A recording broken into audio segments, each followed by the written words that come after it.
right, intro's rolling. Welcome to ArchRivals Football, sponsored by Raz Energy and Steiner Sports. Here is your starting lineup. Number 20, Darnell the Playmaker Salins. Number 94, Alex the Bearman Alcazaz. Number 69, Ricky the Prez Litwinkowicz. And in tribute to our fallen colleague, ArchRivals Football, Ring of Honor member, Alex Fleming. This show is a Pain Train Pipe Bomb production. What is up, everyone? It is ArchRivals Football Season 3. The production train still going on Tuesday, the 11th of January. As we open today's show, we bring in the Bearman. Bearman's back from San Diego. What's doing, Bearman? Very proud indeed. We got the Playmaker down in the FLA. Darnell, what's doing?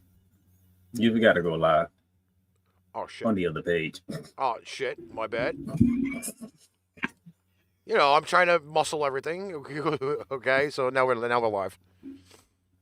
So, what's going on, everybody? Today, it's going to be a whole lot of football today. Because we're going to recap everything that took place from NFL and the National Championship.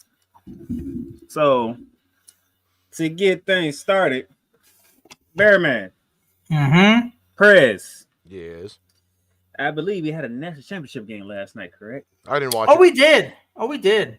By the way, before we dig into this game, okay? I'm just going to mention this. After considerations of doing the new Caesars Sportsbook bet, because now we can bet in New York, I conferred with my boy, the Playmaker, on making a bet on this national championship game, and I'm glad I didn't listen. I'm so glad I didn't listen to him. Well, you know, unfortunately, in Texas, it's still illegal, so I can't join in on the fun, but maybe one day. But I didn't listen to him because he told me that I should bet Bama, stay away from Georgia, and the options weren't there. He tells me to stay away from it, and look what the fuck happens. I didn't tell you to stay away from Georgia. I just said I was picking Bama. What I specifically told you was everybody's argument was valid for Georgia. I'm just picking Bama. I don't go against Nick Saban. I mean, that's what they say nowadays. They say one simply does not go against Nick Saban. Just like another coach in the NFL that we'll get to later. I mean, as far as I know, during his tenure with Alabama, Nick Saban has only lost twice in the national championship, to Clemson and now Georgia. Damn it. But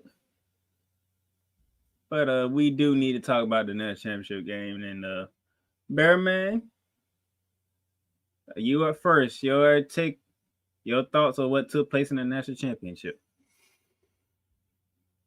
Well, the way the game started, being low scoring, is basically the way I thought it would because of the defense on both sides, especially Georgia.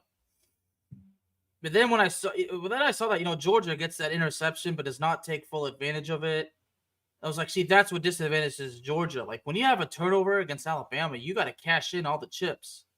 When he failed to do so, God knows what kind of opportunity you just threw away. I mean, the game went pretty wild. I mean, first, Alabama loses their receiver. And as you mentioned, Darnell, because you tweeted this, you mentioned how many drops Alabama had. And in Alabama's case, that's unheard of, right? Yeah. Yeah, I mean, big time. So one of the key things from this game in Alabama's case is that the drop passes really hurt them. But we got to talk about resiliency from both sides. I mean, give sides credit to both of them because as far as resiliency goes, but man, the way Georgia sealed the deal, there was no better way to do it. Correct. Mr. Prez, you want to say anything about this game? No, because I absolutely did not watch it, nor did I hear any news about it during the night while I was out bowling. So, can't say nothing about it. Hey, Bernard is in the chat. Hey, Ricky, we really got to find a way to block these damn bots. Give me 1 second. I can take care of that. Boom. See, there you go. So, as Bearman eloquently put, the loss of Jameson Williams was huge, and you saw it. And it was actually the injury was just confirmed. Yes, it was confirmed today. About 30 minutes ago, something like that. Torn ACL for Jameson Williams. By the way, I want to shout out the Give Us a Shot Network, our brothers over there with the shows Divide the Line and Give Us a Shot. Shout out to both of you guys. And you can tell because, Bearman, if you can pull up the Heisman Trophy man numbers for the game on last night, I would like for the people to know how different the loss of Jameson Williams was. Oh, with pleasure. As a matter of fact, I read your mind, Mr. Playmaker, because I had the stats already. I was actually waiting for you to ask. And I'm glad I did. So there we go.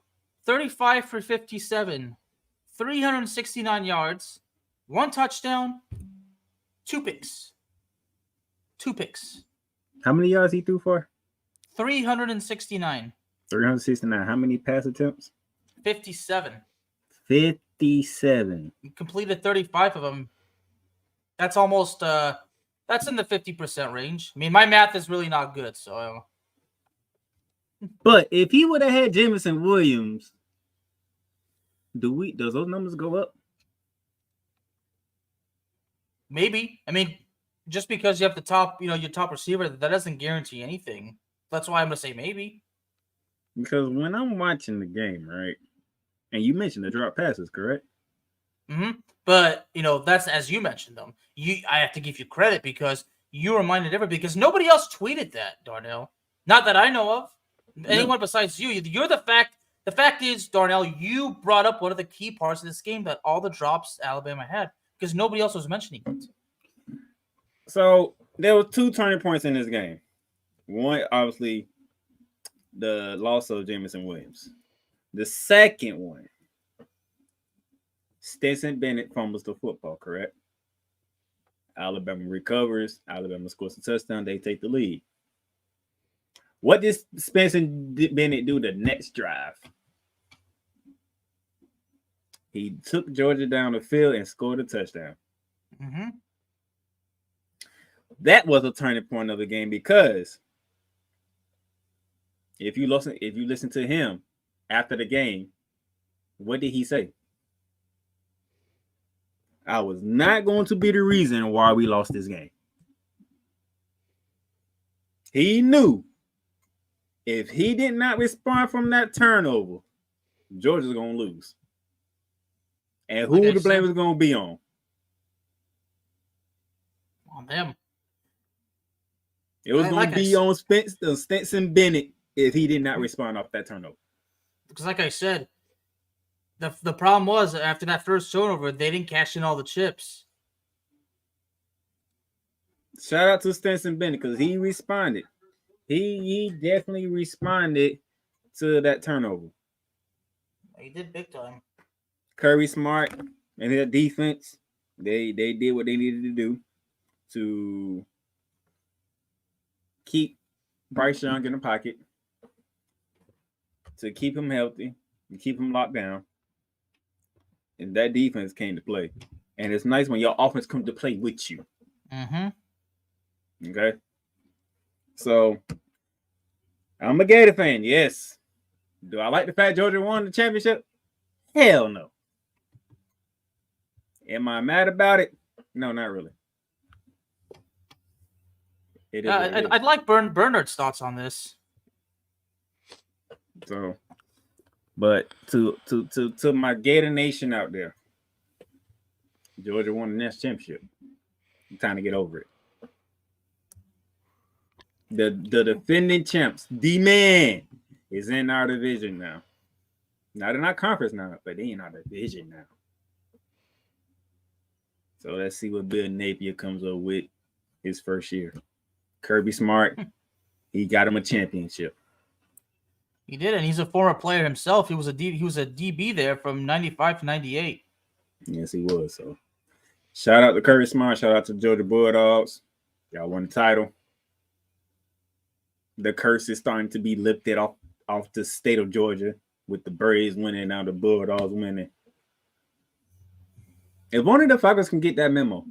John's in the chat. John, how you doing? If only the Falcons can get that memo, we might have something. But that's a subject for another day. Yeah, we don't send out memos. Sorry. Yeah, that's not what Paint Train Pipe Bomb Productions is all about. No. We just blow shit up. Mm-hmm. And we don't sugarcoat neither. And if we did, Atlanta Falcons would still wouldn't have got it. Listen, we're not playing Madden 22 where they actually have a shot at winning something, okay? This is real life. Let's get to it. Yeah, this is not this is not fantasy. This is not fiction. I'm just stating facts here, man. What you want me to do? Well, the fact is that somebody did not get the memo outside of our production company that they needed to do something better. That's all. It is what it is, but that's besides the point, like Ricky says. Besides the point. Yeah, this is besides the point. See, that's your quote, right? That's one of your quotes, Ricky. And I quote, that's besides the point. Okay. So you know, it's been a fun one. Year one of college football on ArchRivals, Bear Man. It was definitely fun. Any final takeaways from the college football season? Are you asking him or are you asking me first? I'm asking him. Okay. Well, the next season we won't have to wait as long. It won't feel that long. Time flies, gentlemen. It's a long summer. I mean, I'm about to turn 20. I'm about to turn 29. I'm out, and I bet you, I'm gonna wake up one day. I'm gonna have gray hair. Mind you, we're still not even through winter yet, and we still have to wait this long time. Oh well. Speaking of summer, I hate summer weather. Yeah, I know. I just hate I'm a cold winter guy. All right. I mean, I'm half Bears. What do you expect? Going from the unpaid to the paid division. Yes. No, they are paid. Not as much. Not as much. They are paid. That's why I said the paid division.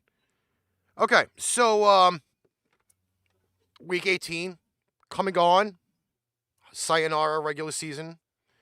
We're now into the postseason. However, I had asked this on Saturday's show, and unfortunately, I would have loved to had your opinion on this, Alex, on Saturday. Because I always begged the question of Black Monday. Everybody asked where the hell I was, didn't they? Yes, a lot of people did. And now you're here.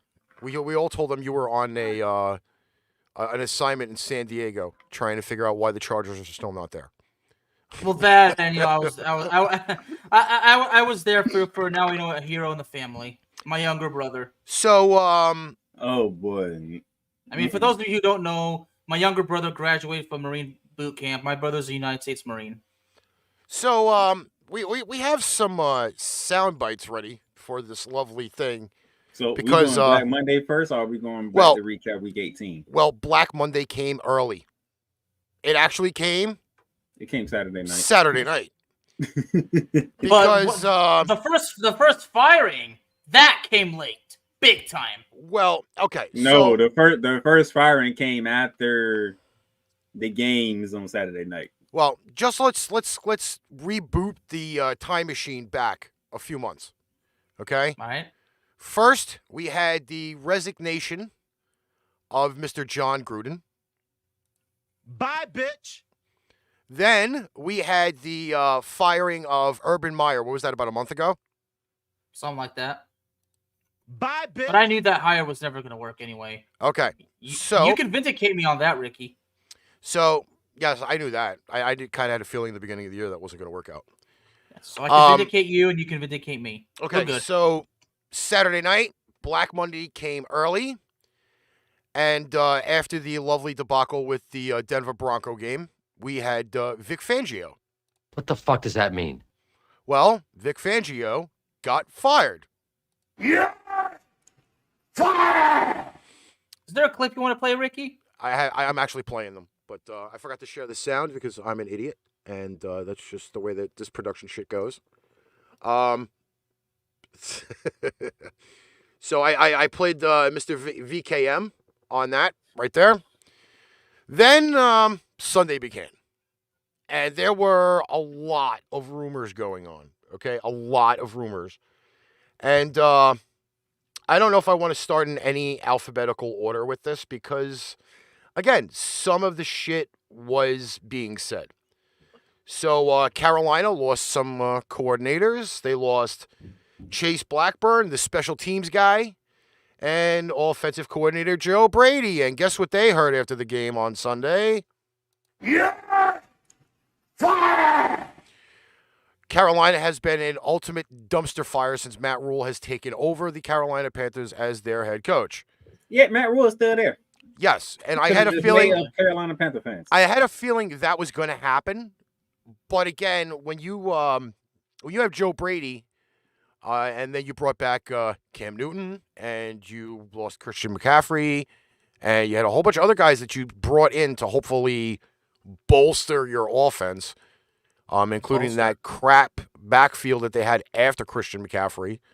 And I remember the Playmaker being very heavily into a certain running back who did the booty throughout the rest of the season while McCaffrey wasn't there.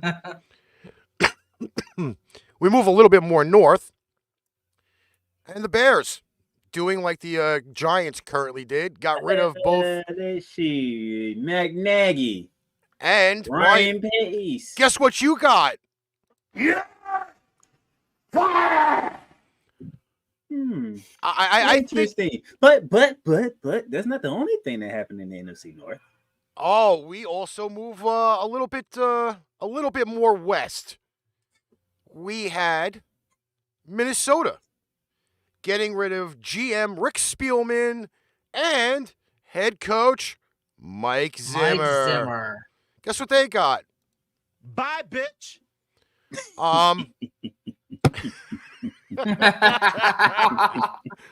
Now, as I said on the radio show earlier, get a little bit of offended by some of that. Now, the people on the StreamYard are not hearing these sounds. I don't know if they can or not. But the writing was on the bathroom wall in every stadium around the league that these guys were either rumored to be fired or because they just completely suck balls. That's why they got removed. Are we surprised though? I'm not. I'm not too up on that. Honestly, I will say that How long people been talking about Matt Nagy's job? Matt Nagy's job has been 2 years coming. And how long people been talking about Mike Zimmer? Zimmer has been around like 2 years as well. I would have to say in that. Are we surprised they finally pulled the trigger? I think he's been there since 2014. Zimmer, at least. Well, then we move to the East Coast. Oh my gosh, the shocking of all of them. Well, here's the. I would like to. This was a delayed Black Monday firing. How long? It wasn't a fire. Are you? No. I'm talking about it wasn't a fire. I'm talking about the dumpster fire that plays out of the MetLife Stadium in New Jersey. Firing. No. Joe Judge today. I've seen already mixed reactions about this firing. No, I was still hopping on what took place on Black Monday. Well, that was a retirement, not a firing. We're going to do it in a little bit of reverse because there's reasoning for it. You mentioned mixed reactions. Yes, there are mixed reactions to this. So are you telling me some people said that he should not have been fired? Yes, Joe Judge, as of legit, I think it was about like 6 p.m. Eastern Standard Time, heard these two words. Bye, bitch. Because nah, that's the wrong one. You ain't played it right. Well, the reason why is, and this again goes to the New York media about this, okay? Joe Judge supposedly got a bad hand once Daniel Jones got hurt, or any of the receivers got hurt, or the offensive lineman got hurt, or he got butt hurt. A lot of the other things were like Joe Judge had absolutely no clue what to say when he showed up at the podium post game and using the notorious line of "I've got to look at the film. I have no idea what's going on." Man, How I will clueless? see. How This is why I clueless? wanted to recap the games. How clueless Joe Judge is. Apparently, he's like all of the clowns that showed up at the Jacksonville Jaguars game against the Colts on Sunday, because he is a complete and utter clown. How he really thought he was going to be keeping his job, I really, really have no idea. That's why I don't want you to understand how play he was the going to other do that. sound bite, because Black Monday came, he wasn't fired. Well, Dave Gettleman got the ultimate push of retirement because they felt it would be more respectful that he retired instead of getting fired. He also got the Bye, bitch. soundbite, and now the New York Giants are basically back into rebuild mode, 2 years ahead of the Mike Zimmer and the Ben McAdoo, and Gettleman has done absolutely dick with his hog mollies.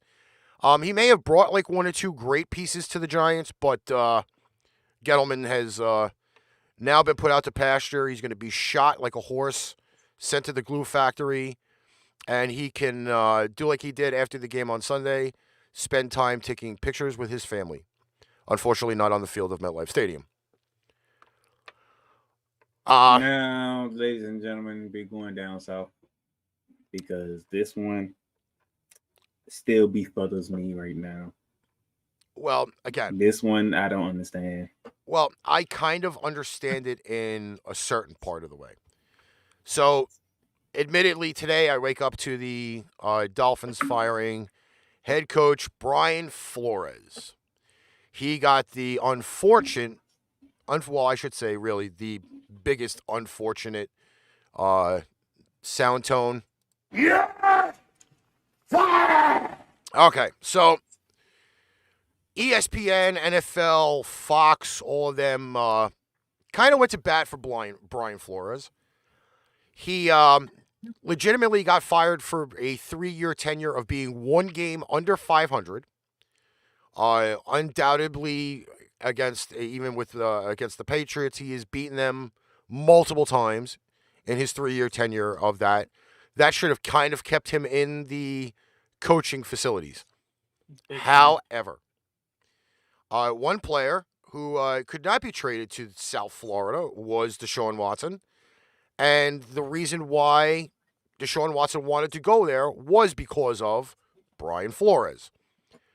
However, said act did not happen. Brian Flores did have a pretty shit year to start. Did rebound with 7 straight wins. Unfortunately, they didn't make the playoffs because they pissed the bed in week 17. And he did finish out with 2 seasons over 500. So, reason why? Brian Flores did not get along with anybody in the hierarchy of the Miami Dolphins. Do you have a dumbass soundbite? I don't know. I could look. Cause that's the Miami Dolphins right now. I mean, big time. They them dumbasses. Well, I got Yeah. a Gordon Ramsay thing going on. You better get your fucking fat head outside your ass and start understanding what the fuck is going on here. There we go. As far as Brian Flores go, I mean, he did once, didn't he say, he prefers Tua over Herbert? I mean, I need you guys to confirm. He said that, right? You know what? I don't really Kind of, but not really, right? I don't really want to put this on Brian Flores, and here's why I don't really want to put it on him. Okay, the one that I really want to put it on is the actual GM of the Miami Dolphins. Right. Okay. Because I disagree with the firing. Flores being fired is honestly stupid. Here's why. Okay. How many head coaches before Brian Flores did the Miami Dolphins have? Too many. Exactly the point. Okay? In retrospect of what it's been, let's compare the Cleveland Browns, who went through like 13 quarterbacks in 5 years, to the same thing that's happened in Miami. They've had multiple quarterbacks over the last few years. None of them have been successful. You just had 2 winning seasons with Tua under center at some point. So why are we now saying that we blame Brian Flores for the team not making the playoffs when it's the GM that's making the moves to fill this said 53-man roster? And that, by the way, this team was what, 1-8, 1-7. 1-7, and they ripped off 7 straight Mhm. after losing 7 straight. Apparently, that gets you fired in Miami. Because that's what I want to talk about. I mean, look, I get it. You didn't make the playoffs. Well, look, but he still. ran into the number 1 team in the AFC. Okay, what y'all want him to do? He ran into the Tennessee Titans. All right, if that was some other team, they might have won. They might be in the playoffs right now. But that's the number 1 seed in the damn AFC. Mhm. I'm sorry. Again, I could understand some of the firings. Zimmer. Yeah. It's been a but You know while. what? But in Brian Flores' case, gentlemen, Brian Flores has nothing to worry about because I'm sure there's going to be opportunity. There's probably already opportunities out there waiting for him right now. And I hate to say this to the people down in South Florida, okay? If Brian Flores goes and gets let's say he signs, I don't know, Minnesota, right? I mean, that's why I think he might go. It's either Minnesota or it's going to end up being like Chicago, okay? Or Those are Denver, maybe. probably his 2 best bet jobs. Okay? You have an interim coach in Oakland who's actually doing pretty well. I don't see Las that Vegas. happening. Las Yeah, Vegas. yeah, Vegas. I don't see that. I don't see that happening. Okay? With both cases, depending on what the Vikings do with Mr. Cousins, because I believe his contract comes up at the end of this year. Okay? You have Justin Fields in Chicago. That would be kind of a good fit because he already knows what he's doing with Tua. So the same fit there. Both of those teams are actually great landing spots for him. But if Flores goes there and says, hey, guess what? I just got this team to the playoffs. You should have given me the extra time to do what I needed to do.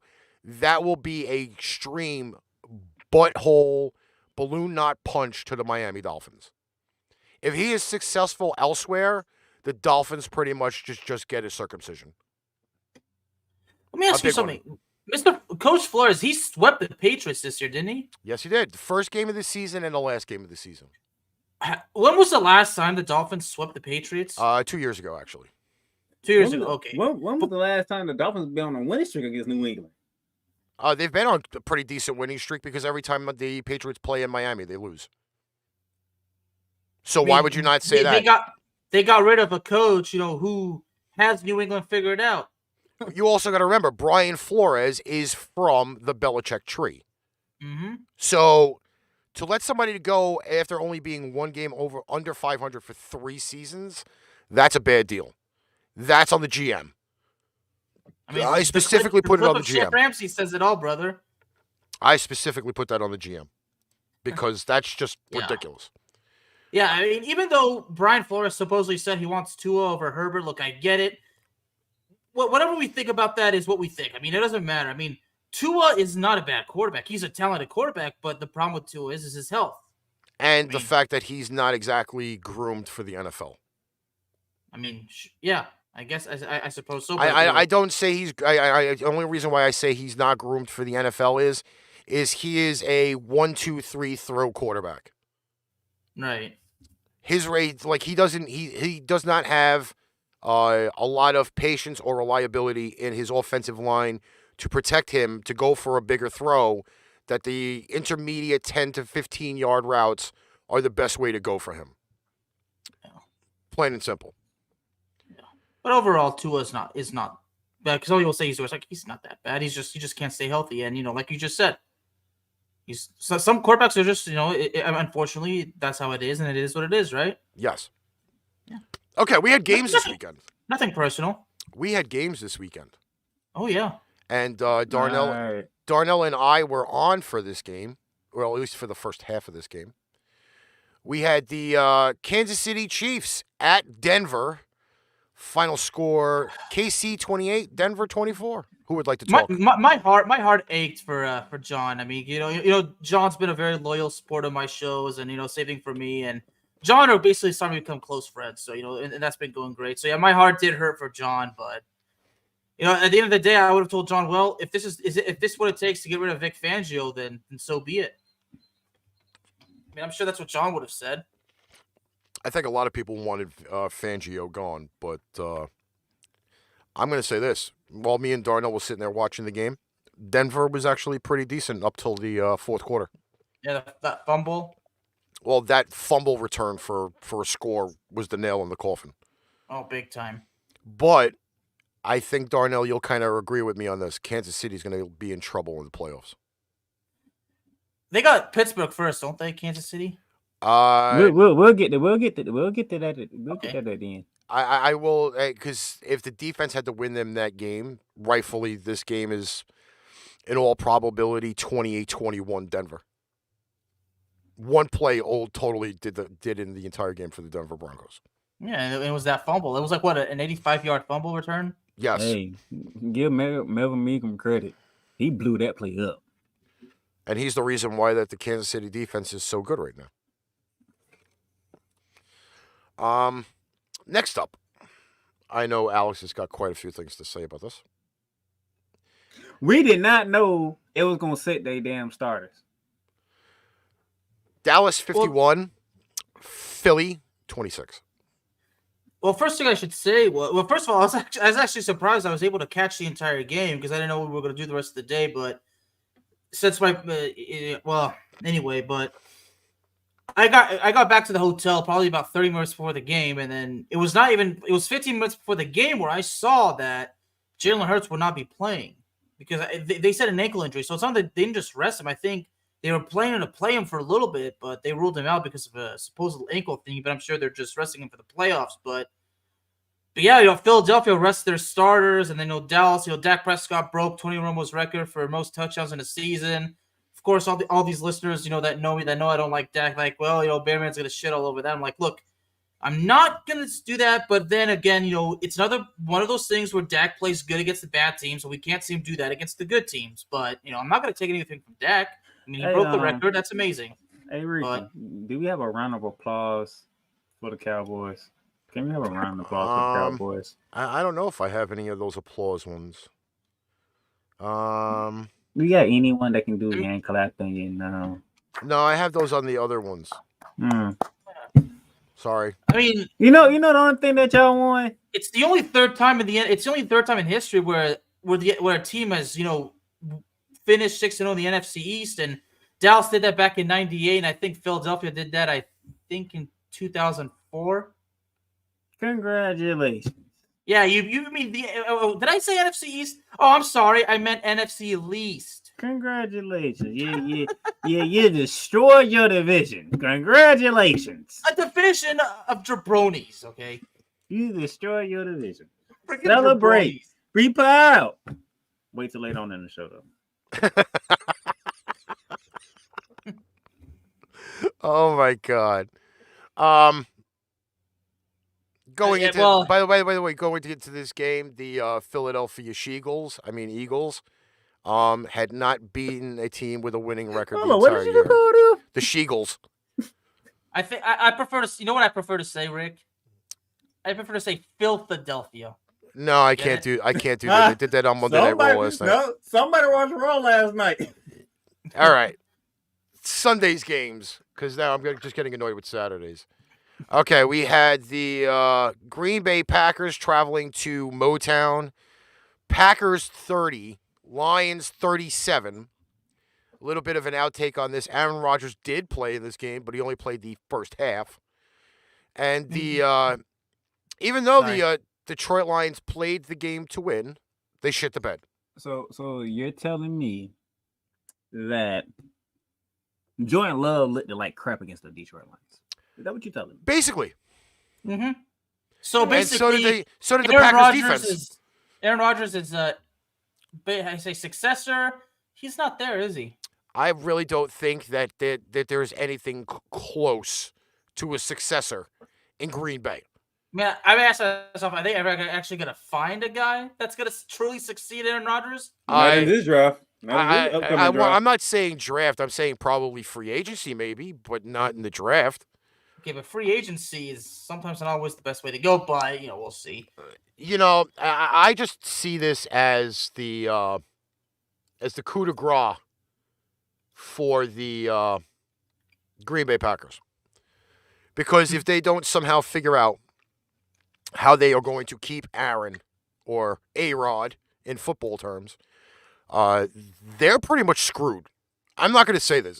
Say it as a joke. They are pretty much screwed. Their balloon knot has got to be so tight right now that if they don't win the Super Bowl this year, they possibly will be in rebuild mode again. No Devontae Adams, because he's probably not going to sign any franchise tag. Okay? You're not going to have Aaron Rodgers. Everybody's going to jump ship. I mean, how old is Aaron Rodgers now? Like, I think 37? 37, Okay. 38? Somewhere around there. Let me double check.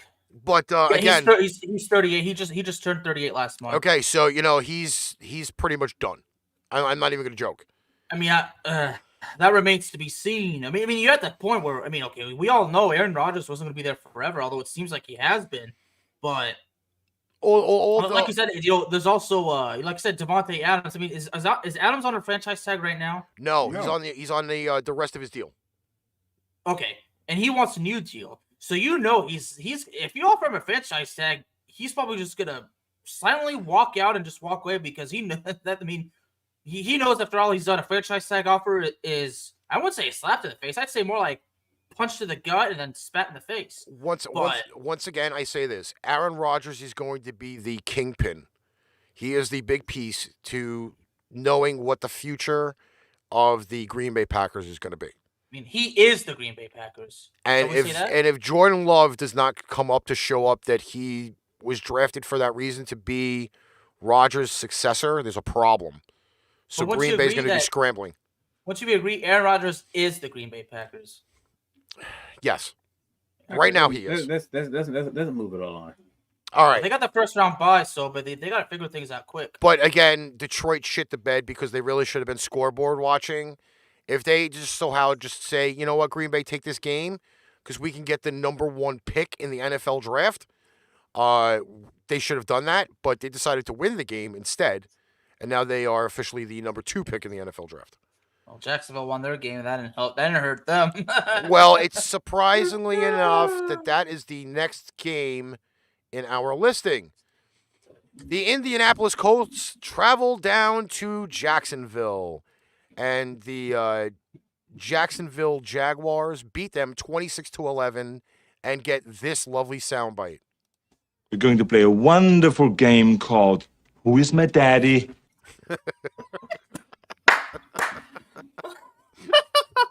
Thank you so much, Ricky. Thank you so very much, brother. Because apparently every time the Indianapolis Colts travel down to Jacksonville, they get the question of what of this question right here. We're going to play a wonderful game called Who is My Daddy? I mean, you want to talk about shitting the bed, Ricky? I mean, you want to talk about shitting the bed? I mean, look at Indianapolis. Because they have potential. The Indianapolis Colts, going into Sunday's game, 1 o'clock in Jacksonville, had an 82% chance of making the playoffs. 82%. 82%. 82%. One more time. 82%. And they fucking crap the bed against the Jacksonville Jaguars, who obviously now not only win the game, but now also own the number 1 pick in the NFL draft, even though Detroit won. Okay? This has to be legitimately the most embarrassed team in the NFL right now. Hands down, the most embarrassed team in the NFL. Hey, Bear Man, when did this game take place? On Sunday? I was actually I was actually on the plane when hold on. it finished. Oh, I'm sorry. Go ahead. So this game took place Sunday, right? Yeah. Who the team that lost? Hmm. Who the team that lost? Indianapolis. What was the national championship played at the night after? Oh, yeah, in Lucas Oil Stadium. When this game started, I was actually getting ready to board my flight, and then when I landed, I opened the. How do you, as a city, try to prepare to host a national championship game between two SEC schools? By the way, after your team just blew the playoffs to the worst team in the league. And John's comment. You know what's funny? So Carson Wentz doesn't go to the playoffs, but he gets $34 million from the Eagles. You know what I get to say about the Indianapolis Colts right now? And I think I played this soundbite on Saturday. Play it again. I see morons. They're everywhere. They just don't know they're morons. How do you let the Jacksonville Jaguars prevent you from making the playoffs? You shit the bed. You have the second best running back in the NFL currently on your team. You couldn't free him for shit. How long? How many times did we beat this drum to death, Ricky, on Saturday? We beat it a lot. And everything starts with the coach. And it's scary to say that Carson Wentz, back-to-back drives, his first pass is a pick. Like, how the fuck do you do that? Why are you throwing to the same fucking guy? Why? Why? Not once, but twice. Twice. God damn. You know they're covering that fucking receiver high and low. Let's throw it to the motherfucker again. Is it, Ricky? Now that you put it like that, can I ask you something? Sure. Is that pure stupidity or simple arrogance or both? I think, and I was surprised that this firing did not fucking happen. That Frank Reich did not get fired. I'm very surprised at this. And that probably would have been my dark horse for guys getting fired. But, Darnell, what is the one thing you majorly do with the Indianapolis Colts? Run the ball. Mm-hmm. You have fucking Jonathan Taylor in your backfield, the second best running back in the NFL, only because King Henry is not around, okay? You don't run him? Seriously? No ground and pound, fucking run the ball? A guy who normally dominates the defense in fucking Jacksonville, you don't fucking run him? You know how mentally unstable Carson Wentz is, and you still repeatedly have him throw the ball. What the fuck? I mean, Carson Wentz is gonna benefit because, like I said, he's gonna he still gets a huge paycheck from the Eagles. Carson Wentz can care less about the damn money. He worried about his damn image. And to Carson Wentz, this is something that should have really happened on Sunday. He deserve a kick up the fucking ass. Exactly. It's just fucking unreal. So the Colts. That's what I asked myself: was it stupidity, arrogance, or both? It's Carson Wentz's inability to fucking play at a big game, like he was doing earlier this year. That wasn't even a big game. It's a big game because you get your team into the playoffs. I mean, generally speaking, most everybody's like, "Oh, they got this." So it's a matter of incompetence. Until I brought up what the Colts haven't won in Jacksonville since 2014. Mm-hmm. And there you go. Look what happened. Fucking there you go. All right. There you go. We go from one dumpster fire to another. Yay. No. Yay. Did you just say no, yay? no, yay. We had the Washington Redskins travel to MetLife Stadium. Wait, I thought they were the Admirals. I thought the Admirals. No. It's been leaked. It's been leaked now. It's not the Admirals. It's soon to be the future Washington Commanders. Commanders. Yes, the Commanders. Commanders of what? I have absolutely zero clue. But they did handily beat the Giants 22-7. with now fired Joe Judge ranting and raving about Ron Rivera and his team. Meanwhile, he should have shut the fuck up and not said a word. This inspired the Redskins to win a game at MetLife Stadium, save some face, and then proverbially Gettleman John in the comments actually reminded of something, hilarious, to put it mildly. I'm talking about a quarterback sneak on, what was it again, gentlemen? 39. 39. Who the 39. I think there was a 4th and 5 too. I think there was another one. Hell, a quarterback sneak on a 3rd and 9, less than 10 yards away from your own end zone? 3rd and freaking 9. Was that not just so happened to be Freddie Kitchens as the offensive coordinator on Sunday? What the hell will they come up with next? You got a quarterback sneak on a 3rd and 9, pinned deep in your own territory. Nah. He came to the press conference talking about, I want to get my opponent more room to punt. You're With punting from on a quarterback sneak. On a quarterback sneak? Oh, for God's sake. See, this is the question again. Stupidity or arrogance? In this one, it's got to be both. Can one of these NFL teams please hire somebody with some rationale or common sense? See, look at me, guys. You see this? This is what's lacking nowadays. He's slamming his temple, by the way, if you're listening to it. Okay, notice me. As a Cowboy fan, I'd be laughing my butt off. But now I'm taking this serious because, this is my job, my livelihood. But you see a quarterback sneak on 3rd and 9. It's bad enough the reputation of the game has gotten bad because of how the NFL's gotten today. But you see this kind of stupidity? What the fuck? I mean, what the hell are they? What are they going to come up with next? What kind of dumb play are they going to come up with next? Okay, this is I got you covered. How about this? No, I got it. How about this? The first play of the game, a Hail Mary from the 1 yard line. No, I got you covered, Bearman. Don't worry, I got you covered.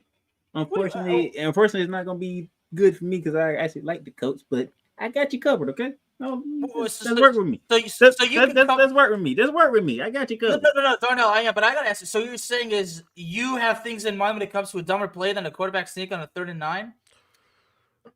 Yeah. Do you really want to know? I got one. I'm saving it because we're gonna talk about it today anyway. So I'm saving it. This is exactly the new. This is the new Giants play calling for next year. 1st and 10 at the 20. Kneel down. Okay, you know what? That's a good one. Yeah. 2nd and 11 at the 19-yard line. Kneel down. 3rd and 12. 13 at the 18. Kneel down. 4th and 14 at the 16-yard line. Kick the ball out of the back of the end zone. That's exactly it. It's exactly it. Let's give the team 2 points and then just kick them the ball. This is going to be rapid Giants football next year. Nobody's going to have any positive yardage. The punter goes to the Pro Bowl, and he is the only one seen out of relevance on the entire team. That's it. That's the entire Giants offense next year. I'm just good. They could get a bunch of high schoolers to come in and play the game for them. That saved them tremendous on fucking salary cap. And the money goes to their college tuition. Yeah, exactly. The audacity. Yes, the audacity of them. Okay, now we got the SAT words. So yes, we're starting to use the SAT words live on the air all over the place. All right, we have the Chicago Bears at the Minnesota Vikings. Final score: Vikings 31, Bears 17. And as we said earlier in the program, both of these games ended with no head coaches and no GMs. So that should be some lovely news. I want to happen the pregame handshake. You know you're getting fired. Well, you getting fired too. So hey, just play. No, I think it's more of the lines of this. Hey Matt. Yeah. Where do you want to go after? Where do you want to go for dinner after our post-game firings? I don't know, Boulder Creek, fucking Outback. Well, they got that really great fucking endless shrimp deal at Outback. Maybe we should go there. We could save a lot of money because we don't have any more money from our paychecks because we're getting fired. fucking endless shrimp at fucking Outback. You can't eat to drown your sorrows, baby. I will say this though, and in a all great rush, Patrick Peterson did have a 66-yard interception return for a touchdown on his birthday. Highlight of the game. Congrats, Pat Pete, on the pick 6 for your birthday. That's the biggest highlight in this game. I'm not even going to joke. Dude. I can't even go anything further than that. Well, Justin Jefferson, didn't he have a 65-yard catch? I think the Pat Pete interception was the best play out of the entire game because he pretty much put it away from I'm Minnesota. not arguing Any one that. of these two I'm just teams- asking. I'm just Any of asking. these 1-2 teams got a game next week? Nope. Okay. No, sir. Okay, and a game that we kind of thought would maybe possibly happen as a romp did not happen whatsoever. The Tennessee Titans, now the number 1 team in the AFC Conference, went to the Houston Texans. Final score, Titans 28, Texans 25. No, it is. They started out as a run. Houston came back. And the Texans go to show that they do have some testicular fortitude. They got some cojones. Are we now saying that Davis Mills actually may be something viable as a quarterback in the NFL? Because he did lead that comeback. Bearman, what was his numbers? He does have a bit of potential. We can't deny that. No, can we, gentlemen? What was his numbers? I don't know his numbers. I've got his numbers right here. There we are. All right, 23 for 33, 301 yards, a hat trick of touchdowns. So he didn't turn the ball over. Nope. Well, Despite Ricky, the fact that the Texans were down 21-0 at the first half. he has potential. I don't know what his season numbers are in total, if Bearman could pull those up. But I will say this. The Texans over the last few weeks have not been pushovers. I would say from the week that they played the Patriots down in Houston till now, they've not been complete pushovers. They finally realized that they actually have an NFL running back in their backfield named Rex Burkhead. Okay? If somehow miraculously, with whatever cap the Texans have next year, can actually put some weapons in there in Houston, the Texans may not be the pushover for very long. I will say that. Okay? I've got the numbers too. Give me Mr. Davis Mills' numbers for the season.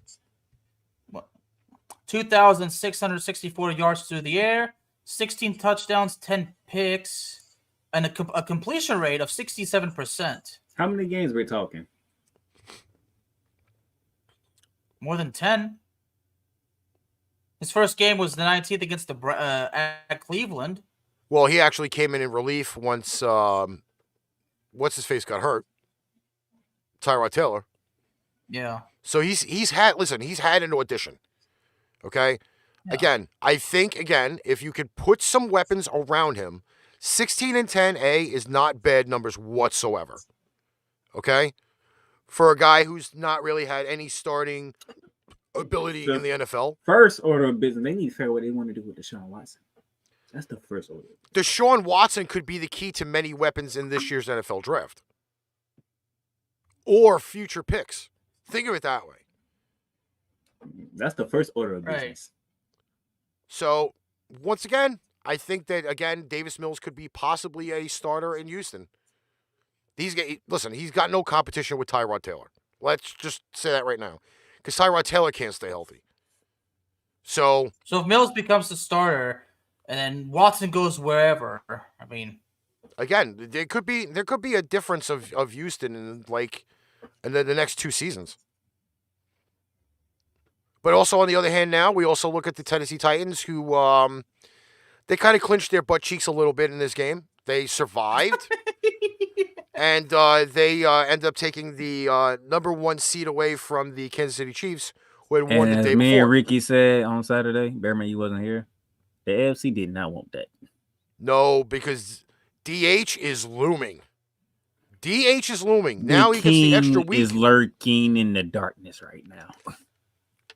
He is going to unsheath his sword and slice every offensive lineman and defensive lineman in front of him and say, "Here comes the king, bitch." Yeah, I just put that up last minute. Sorry. All hail to the king. Yeah, all hail to the king. All of a sudden, Sevenfold comes out and plays. Avenged Sevenfold. All right, next game up on the list, we have the Pittsburgh Steelers and the Baltimore Ravens. Final score, Pittsburgh 16, Ravens 13. Ravens eliminated from the playoffs with this loss, leaving the Pittsburgh Steelers to do a viewing party on Sunday evening to see whether they were going to make the playoffs. Big Ben wins his last regular season game in the NFL. Tyler Huntley, crap the bed. Maybe proving me wrong saying that he is a starter in the NFL. I think his critical play of throwing a pick in the end zone, bless you, Excuse me. kind of sealed the deal for him probably being a starter for a while. And Lamar Jackson, no playoffs. No Lamar Jackson, no playoffs. What was it that Lamar Jackson said before the season? Nobody can figure out the Ravens. Did that bite him in the ass big time? Not really. I can't say that because he didn't play the entire season. If he would have played the entire season and this happened, yeah, I could probably say that. But the Ravens were one of the teams that were slated as a playoff contender in the beginning of the year. Well, they are on the fourth hole, third shot on the green, probably putting for birdie at this point, and eating some crab cakes. Big Ben swept the Ravens. Big Ben swept the Ravens. His biggest rivalry in his NFL career. Next up, a game that I completely bitched about because even though it happened the way we slated it would, Cincinnati did have a better shot of doing something in the playoffs and currently now sit in the 4 seed in the AFC. Bear Man, step to the side real quick. Mr. Prez, Yes. you want to remind people why you was complaining about this game? Because what I said was actually true. Because Joe Burrow, Joe Mixon, and the rest of the crew sat. And again, this now puts the Cincinnati Bengals in a crap position. Burrow should have played. Mixon should have played. You're playing for better playoff seeding. Okay? You're playing for better playoff seeding. They obviously didn't. They had the division locked up. Could have possibly finished either third or second in the division. They could not claim the number 1 seed. Now you are sitting there coming into this weekend in the 4 spot. That is not going to be a very, very easy game for them right now. Probably would have had a better shot playing against a different team. And the Cleveland Browns get the last laugh. I'm just saying, you were mad at me because I was telling you what was going to happen. And again, I didn't agree with that scenario. I did not agree with that scenario whatsoever. Try to tell you. Well, once again, Cincinnati is now in the 4 seed. And they have to play the Raiders this weekend. Moving on. Yes, moving on. I want to hear. I want to Playing hear. for the seed, it actually matters. I want to hear some crying on this one, Darnell. The San Francisco 49ers travel, I believe, north or south. I'm not sure. To play the LA Rams on Sunday afternoon. You say you want to hear some crying, right? Yes, I want to because your Rams. Let me see. Well, your Rams completely upset me over the weekend. We don't have a lot of Cowboy fans on the show right now, and we don't have no Saints fans on the show right now. So, where your crying gonna come from? The Rams fans. Oh yeah, they're playing them, but they waiting on me to do my next Ramley talk. So yes, but the Rams also choked away, I believe, a 17-point lead. Yep, it was up 17-0, and You want to speak of stupid calls, right? Mm-hmm. Bear man. Check this out. 3rd and 1, and you in shotgun. Mm-hmm. Empty, by the way. What does that tell you? 3rd and 1, and you go empty. Against the 49ers front. You want to talk about stupidity? And this is my coach we're talking about here, okay? So this is what I would ask you: was there arrogance going on? Or was it stupidity? Okay. No, you know Could what be the problem? both. You know what the problem was? My O-line got Didn't get their it ass done. whooped. Yeah. My O-line was getting their ass whooped. They weren't creating running lanes. They couldn't pass block. The 49ers front four was having a field day in the backfield. It was a party in the backfield. But yet we still was up 17-0. But that 3rd down play that was turned into a sack, guess what happens? San Fran goes down to kick a field goal. So now instead of being 17-0, it is 17-3. And guess who got the ball to start the second half? San Francisco. And guess what the second half turned into? Remember, I was on a plane. I missed that game. Second half turned into Monday Night Football. No, big time. Run the ball all down your throat. Merrily. Debo throws a Life touchdown. is but a dream. I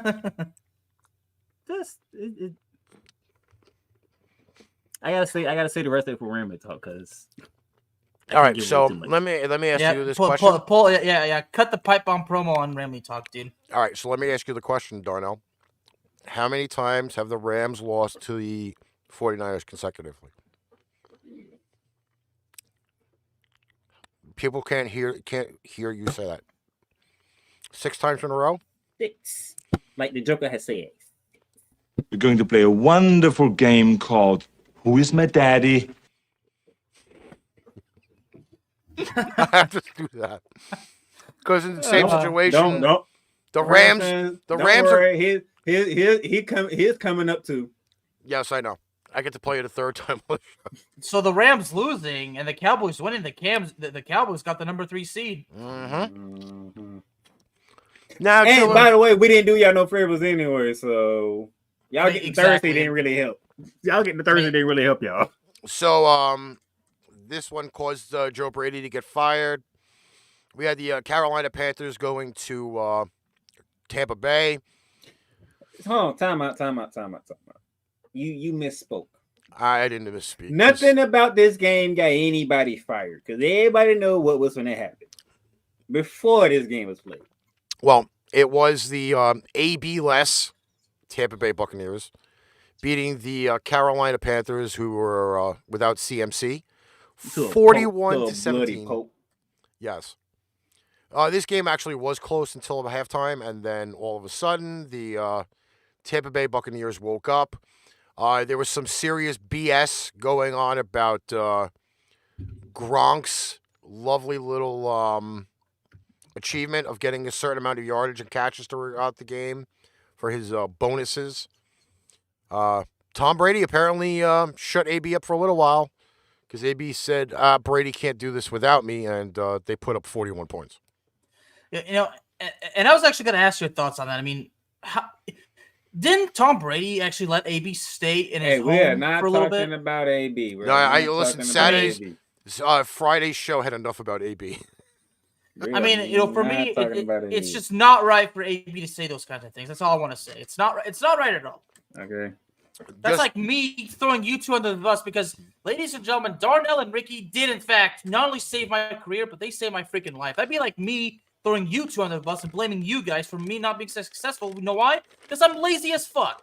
So is AB at this point.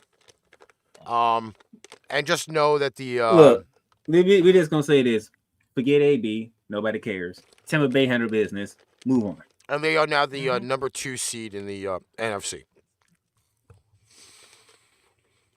Talk about the winner of LA and Arizona. I think played Tampa. Well, here is the funny thing that the Seattle Seahawks go in Arizona and They beat face the Arizona. Cardinals. Seattle 38, Arizona 30. I was wrong. I did not see this game at all, by the way. I was wrong. I didn't see that, but this guy I know. Winning. I was like, Arizona gonna do whatever they need to do to win the division, and yeah, they choked it away at home yet again. To Seattle. So Russell Wilson, thank you. Russell Wilson gets a swan song in Seattle. So Seattle and Los Angeles giving Dallas a little bit of a favor because it looked as though Dallas was going to have another date with Arizona. No, he didn't give you a favor. No. I mean, San Francisco is tough as hell. I mean, they got to worry about Kittle, got to worry about Samuel. But we'll get to that. But just think of it this way. Russell Wilson is probably going to say these words as he walks out the door. Bye, bitch. I will say this, though. I really did not see this coming whatsoever. Not to see this result coming whatsoever. The next result, however, I did see coming. Although I did pray that this probably was not going to happen. Time? Yep. Is it Miami, Florida, South Beach? Every time the Patriots go down to South Florida, this is what they hear. We're going to play a wonderful game called Who is My Daddy? Exactly the point. I mean, hey, in your case, Ricky, no squish the fish. No squish the fish. No squish the fish. But no squishy the fishy. The last 6 points in the game really had no impact on the game. It really did. But it was like 26-24. Pats came back a little bit late, already down 14-0 in the first quarter. It's come to be that I think that even though let's just get it out the way. Can we finally say Mac Jones had his rookie moment? I think Mac Jones has had his rookie moment the last few weeks. Excluding, the Jacksonville Jaguars, who are the Colts daddy's bitch. It just seems that there's like some weird karma that no matter who plays quarterback for the New England Patriots, nobody can win in Miami. It's just a horror show. So if everybody asks me next year what the Patriots' possible record could be, I'd say 15-1 instead of 16-0, because they just cannot win in Miami whatsoever. You mean 16-1? Well, that's if they continue the 17 game schedule. They are continuing. I think. Okay, so that'll be 16-1. And They're never going undefeated ever. And hell no, y'all not going no damn 16-1 this year. With the schedule plus playing the NFC North, probably not. Then again, with no Aaron Rodgers, it's possible. Yeah, still got to play Buffalo. Yeah, I think we could probably beat them though. You what? Well, you never know. Yeah, you're not gonna sweep them. Okay, now we go to Hot Atlanta, where it wasn't very hot. We had the New Orleans Saints trying to play for a playoff spot. New Orleans was up big early in this game, and then it kind of got a little close. Saints 30, Falcons 20. Saints fans, we have to help you guys. I will say this. They played through a lot of adversity this year. First, they lose Jameis. Then they lost Taysom Hill for a while. Trevor Siemian made an appearance in this game. The worldwide bastard really hit them. Yes, the global bastard. Times. The global bastard destroyed them quite a few times this year. Is it global or worldwide? I don't know. We have both. It's like SummerSlam or Summerfest. We have global bastard copyrights on those. I will say this though, the Falcons did announce after the game that Matt Ryan will be their quarterback next year. Well, he still has that blockbuster deal, doesn't he? No. You telling me I get to see Matt Ryan next year? Mm-hmm. Yes. You get to see Matt Ryan next year again. I'm sorry, my sister, but that's an L coming for y'all in LA. I hope y'all know that. So we go from Hotlanta to Dildoville. New York Jets travel up to Buffalo. Final score, Buffalo 27, Jets 10. Just end the season. All And they finally did. All of those people that said to me I should be a Jet fan this weekend, you should be utterly disgraced. Not In other even words, joking shame by on you, saying right? that I should sit there and waste my breath to root for your team to beat the Buffalo Bills. You need to put yourself in a dumpster full of hot magma and jump in head first.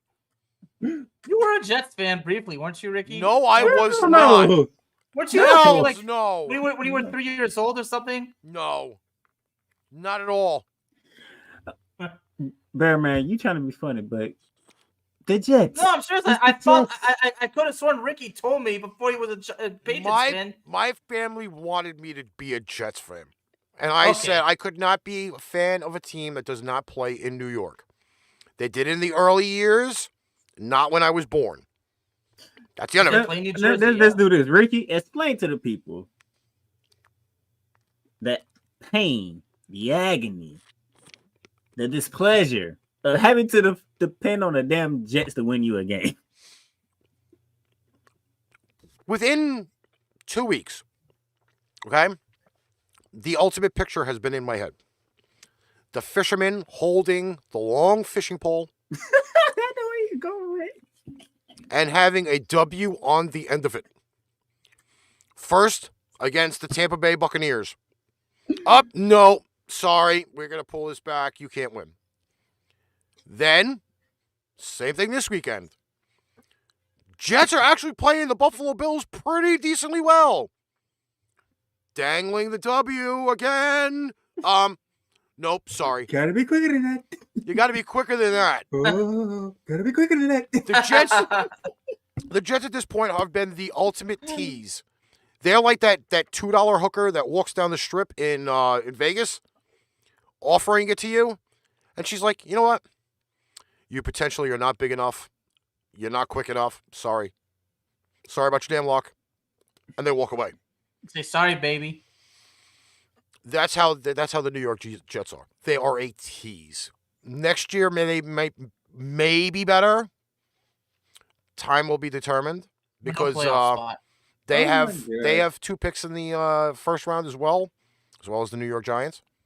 But they finish at 4-13. I don't think I had no shot on this. Ricky on Saturday was like, we're a wild card team. Buffalo's gonna win the division. It is what it is. Yeah, what's funny, Ricky, is when I started talking to you, I originally thought that you were a Jets fan. If I was a Jet fan, I'd rather have my balls slammed in a car door. I'm pretty sure I asked you, you're a native New Yorker, right? And you're like, yeah. I'm like, are you Jets or Giants? I have neither. If the Jets were still in New York, I don't know. Mr. William commenting on that check. He's a Steelers fan. Nice. Well, we're gonna go back talking about your Steelers in a minute because I believe we are at Sunday Night Football, correct? Yes, we are at Sunday Night Football. In a game, I will say, had me a little bit piqued and curious. It had everybody curious. Here's the thing, Bearman, you weren't with us. Nope. So we know the results. The Colts lost, Steelers won, right? Mm-hmm. So Colts eliminated, Ravens eliminated. So we got 3 teams fighting for 2 spots, right?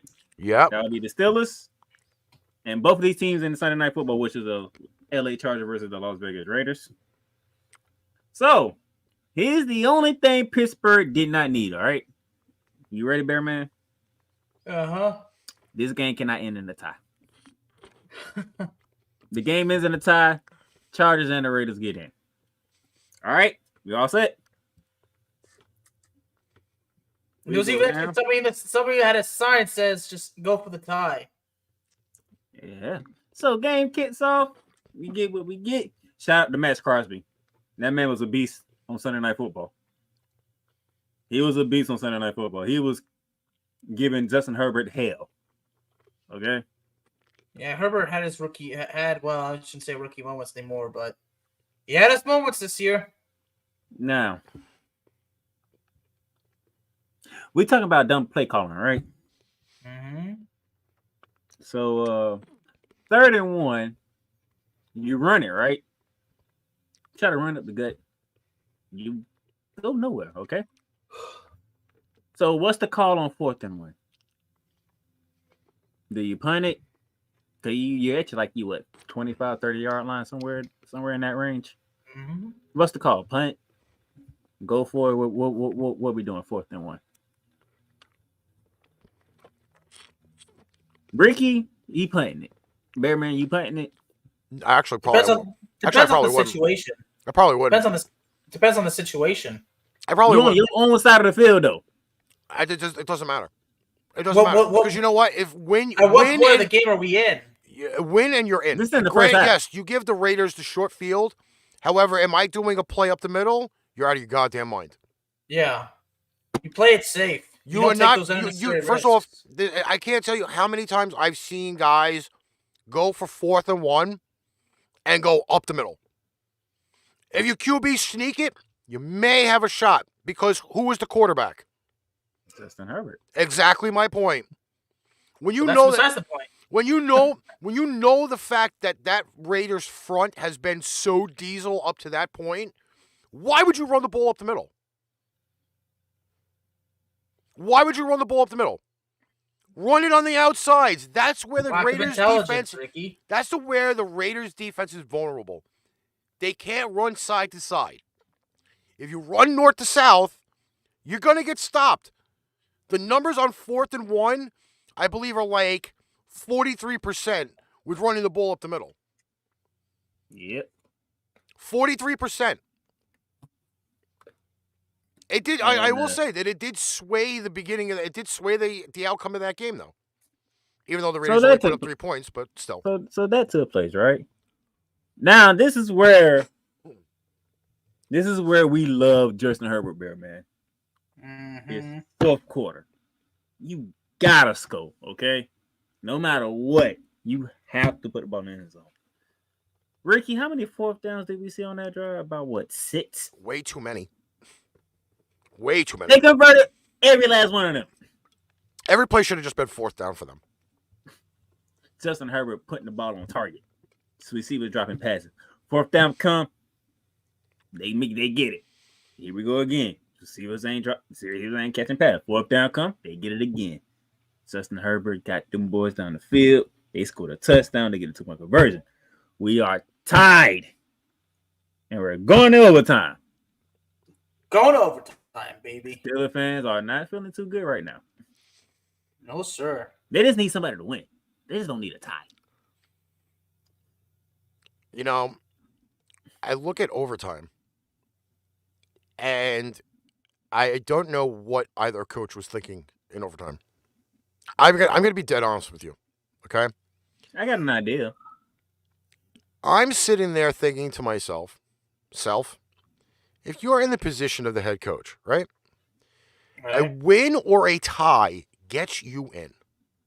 Now, both coaches should be saying this to themselves on the sidelines, including the Raiders' interim head coach. Okay? Yes, great. It's great to win and get in the playoffs, correct? Knowing the fact that a tie in overtime gets you automatically in without forcing the issue of possibly getting a turnover, okay? Now, I can understand the game-winning field goal being kicked because even if he misses, the Raiders are still in because it's a tie. Why are both coaches not trying to hog the ball as much as possible to say, hey, both of us kicked field goals, the game's tied at 32, Chargers and Raiders both make the playoffs, and the Steelers just get to sit there and say, oh, God, depression. We missed it because both teams tied. You know why? Check this out. Bearman, you get tackled inbound, right? Mm-hmm. You at the opponent's what 45-yard line? You're not in the field goal range, right? Right. It's 38 seconds and the clock is running, right? Right. What is your thought process right now? If I'm out of timeouts, I'm running out of bounds. No, so you're running out of bounds. But what's your thought? You heard what Ricky said. You have the ball though. You already know a tie's gonna get you in anyway. You let that clock fucking run. Yeah. There's only let it 38 run. seconds left. I The would let Raiders was planning on a tie. You know what happened? You want to talk about stupid? You want to talk about craziness? Brandon Staley called a timeout, forcing the Raiders to run a play. You know what they did? They ran up the middle. How many yards did they get, Ricky? I think it was enough for the first down. If it was enough to put him in field goal range, I would have been. Exactly. Listen, I can understand that Daniel Carlson has not missed a career field goal in Vegas the entire 2 years that the stadium's been open. Again, my thinking is this. If you know a tie gets you into the playoffs, okay? You go into that position on the field goal kick of it either A, getting blocked and returned for a touchdown, or you miss the field goal, or you somehow botch it and you don't get the kick off. Way too many things go wrong when you fucking put yourself in that situation. Play for the tie, and that's it. Done. Why is Brandon Staley calling the timeout? Because he's a bonehead. He's a bonehead. Let's be honest with you. Why are you calling the timeout when you know a tie gets you in? Let the time go. You're not getting the ball back. At this point, you're not getting the ball back. You're calling timeouts for what reason? You know his explanation was he knew they was gonna run the ball. He wanted to get his run defense personnel in there. Bullshit. Bullshit. He thought if he got his defense in there, he could stop them and potentially get the ball back. You're full of shit. Get over yourself. It's not. Listen, again, it's just, at some points, it is stupidity that these coaches do. Not even gonna lie. It is stupidity. So, now let's... the Raiders get in, the Steelers get in, the Chargers are home. Okay. So we got our matchups for the weekend. We'll go over those really quick. We'll do the picks on Thursday. What side we starting with first? I'm starting off with AFC. So in the AFC, right? Saturday at 4:30 p.m. Eastern Standard Time. We have I know we got Pittsburgh and Kansas City on the night game. We have the Cincinnati Bengals versus the LA Raiders. Versus the Las Vegas Raiders. We have Derek Carr versus Joe Burrow. That should be a fun one. If I remember correctly, I think Cincinnati beat Las Vegas early in the season, correct? Yes. Mm-hmm. Interesting. Second game, wild card Saturday. We have the New England Patriots traveling to Dildoville. Round 3. This is going to be like the bad Rocky saga. I can tell you that right now. Round 3. That is at 8:15 p.m. Eastern Standard Time. Then we go to wild card Sunday. We have the Philadelphia Eagles traveling to Tampa Bay. That game is at 1 p.m. Eastern Standard Time. Jalen Hurts versus Tom Brady. A matchup I probably would have maybe wanted to see, but I'm not too sure about. Then at 4:30 p.m. Eastern Standard Time, we have the San Francisco 49ers traveling to Jerry World. Oh, y'all on CBS, y'all on Nickelodeon, y'all on about every goddamn thing. I am watching that game on Nickelodeon, by the way. Yeah, Ricky, you're gonna relive some younger days. I like the slime time touchdowns, where the whole entire end zone gets filled with slime. I love those things. Everybody's saying, this could everybody's bring up the 90s, like, okay, this is not gonna be a reminiscent of the 90s between the Dallas and San Francisco. Okay, at 8:15 on Wild Card Sunday, we have the Pittsburgh Steelers traveling to Kansas City. Is this possibly Big Ben's last game? Not like this. Not like this. Could be. You never know. They beat them 31-10 last time. Never know. Lots have changed since that last game. And then for the first time ever in NFL history, game of the week. Monday night wild card game. Arizona round at the 3. Rams. Round 3. With the Green Bay Packers and the Tennessee Titans as the first round bye teams in this year's playoffs. So Thursday we'll go over all the playoff games, give our picks. We can add these onto the regular season picks because I think that would be pretty interesting. And and that's the conclusion for this evening's show. By the way, number 1 in picks. By 1 game. Hey, still number 1. Because you had to agree with me on everything else. Hey, I gave you a game, okay? Yeah, I didn't know Jalen Hurts was because you had to pick the She-Eagles. It's okay. Number 1 though. All right. Any final comments for tonight's show? Number 1. Shout out to TJ Watt, tying the sack record.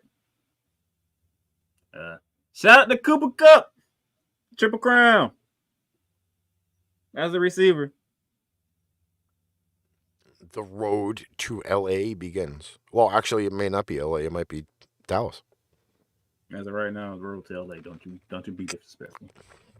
Well, blame the global bastard on that. Alex, any final comments? No, sir. All right. Till I'll be back on the radio tomorrow. And Alex, if you're feeling frisky, you can jump in. If you're feeling frisky. Frisky. Yes, Pipe Bomb Radio on Wednesday. I believe it's 4 p.m. or 4:30 p.m. Eastern Standard Time. ArchRivals Thursday, time to be determined. Patriot Pipe Bomb Thursday night, 8 p.m. Eastern Standard Time. And then Pipe Bomb Radio once again on Friday at 4 p.m. Eastern Standard. Till then, I am the Prez. That's the Playmaker and the Bearman. And we are out of here. Hey, did you like that show? Like, share, follow, subscribe. Share out our shows to all of your social media. Need merchandise? Check out paintrainpipebomb.threadless.com for quality merchandise at great prices. Tune in next time for another edition of ArchRivals Football, and we'll catch you on the flip side.